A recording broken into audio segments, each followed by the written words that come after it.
Nimetoka Dodoma, nimesafiri usiku kuja hapa kwenye changizo hili la Mheshimiwa Ghatchaul Mete, mbunge wa Viti mkoa wa Mara, kwa sababu ana ajenda muhimu ya kujenga bweni mahususi kwa ajili ya watoto wa kike ambayo itawasaidia pia kujiinua, na kama wanasoma wapate muda mzuri wa kujisomea, ambayo itawasaidia pia kujiandaa na maisha yao.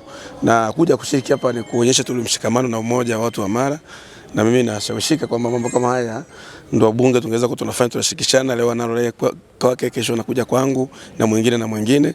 Kama hapa tumeona Mheshimiwa Dr. Elimon Nyansawa amekuwa akitushika mkono katika mkoa mzima na maeneo mbalimbali. Tunataka watu wa namna hii. Sasa huu umoja hauwezi kuwepo au kushikamana pamoja kama kutakuwa tunapigana shoti.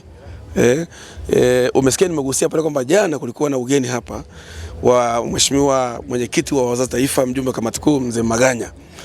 Ugeni ule kwa kawaida mjumbe wa kamati kuu alipokuwa anakuja hapa, maana yake barua ilitoka mkoani, mkoa kaandikia chama wilaya Tarime, na chama walifanya vikao vyao wakaandaa ugeni, na katibu wa wilaya akachukua barua ambayo ninayo kwenye simu yangu, akawaagiza makatibu wa kata zote, mimi na kata 27 za kichama.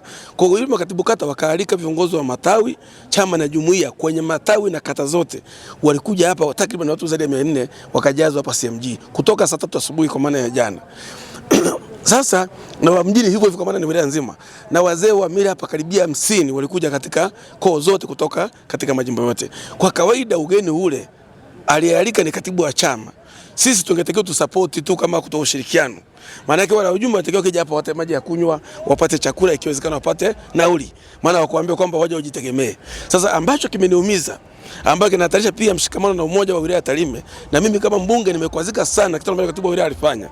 Mimi niliomba uzuri kwamba sitakuwepo, lakini nikasema nitachangia mimi nitakachokuwa naweza, yani kwa maana ya uwezo wangu.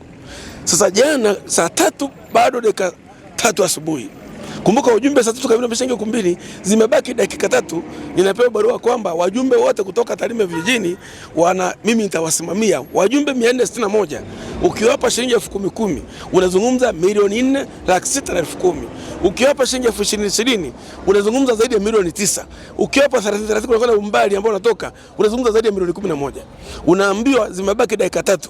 Lakini kibaya zaidi, hapo kuna mwenyekiti wa wilaya, hapa kuna katibu wa wilaya, kuna kamati ya siasa. Walikaa kwenye vikao.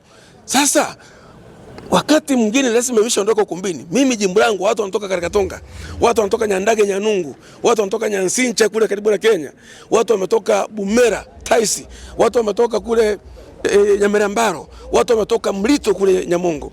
Jimbo zima walikuwa hapa. Alafu mgeni lazima ametoka, katibu wa wilaya anajua mimi sipo, na nilisema nitachangia chochote. Wamekaa wakasema anawaambia nyie wa watu kutoka Tarime vijijini, tokeni hapo nje muende kwa katibu wa mbunge awape nauli, kitu ambacho hakipo, hakikuandaliwa, kawaalika yeye. Maana yake ni nini? Maana yake ni kwamba anataka wale wajumbe wakitoka hapa wamchukie mbunge, kwamba mbunge inaonekana ameshindwa kusaidia watu wake, lakini yeye na katibu na wenzake wapate mwanya sasa wa kutafuta watiania ambao wapo walede, wapo tayari hapa Tarime, wapo waliokuwa 2025 wako mpaka leo na anafanya nayo kazi. Sasa kitendo hicho cha kusema haya maneno maana yake ni uchonganishi. Hivi leo huu mshikamano unataka wapi? Mtu kama wewe atakuandikiaje barua wewe? Atakuandikiaje barua wewe kwamba utoe mchango aendeshe chama? Katika mazingira hayo, unawezaje kuwatesa watu wa Tarime vijijini, unawatoa majumbani kwao, tena hapa kutwa nzima hakuna maji ya kunywa, hakuna chakula. Hapa Tarime kuna vibanda, mwende mkapige picha hapa. Kuna vibanda vya Chama cha Mapinduzi hapa. Mimi niko hapa kipindi cha pili. Hakuna mapato na matumizi ya wao kuonyeshwa hivyo vibanda hapa.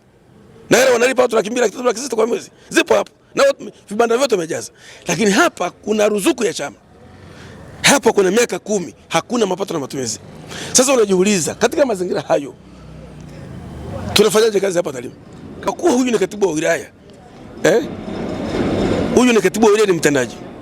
Huyu ni mtu ambaye alinishughulikia big time kipindi kile, na akatangaza mimi sitaki kuwa mbunge wa jimbo, na akasema hanitambui. Tulikuwa tunapambana naye kwenye siasa mpaka leo, ndo anamwezesha, ndo anafanya naye kazi. Kwa hata huu mimi naamini ni mradi umetengenezwa. Sasa kitendo hiki tumeshakaa kwenye kamati ya siasa mkoa, nikalalamika. Tumeenda ngazi ya taifa tukawaambia. Sasa mimi watakapoona sitoe ushirikiano kwa katibu waliopo Tarime, wasinishangae. Na nimeshatangaza.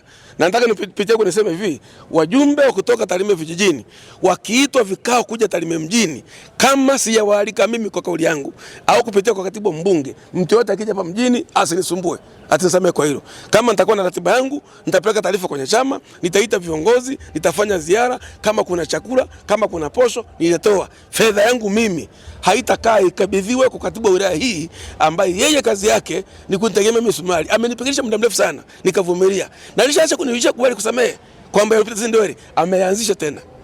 Anaanzisha mambo haya kwa sababu mwakani kuna uchaguzi. Anataka aanze kutisha watu wangu. Watu wateseke hapa ili mbunge wasimamishe. Hivi ukianza kuwafanya wabunge wajumbe viongozi wa Chama cha Mapinduzi wasiamini mbunge kuanzia leo mpaka 20 litakuwaje katika jimbo? Kwa huu ni ugonjwa ambao haupaswi kulelewa, na hili jambo mimi nitaliandikia rasmi. Sasa nitafukua makaburi yote mambo aliyonifanyia hapa. Huyu ni mtu ambaye alikuwa anapewa fedha, wanazunguka kwenye jumuiya, wanagawa fedha hadharani. Hili jambo nimechoka na siwezi kunyamazia. Wao kama waweze kuchukua hatua, it's fine. Mimi nitafanya kazi na wananchi, nitafanya kazi na viongozi ambao wananiheshimu na kutambua nafasi yangu. Ndio msimamo wangu mimi.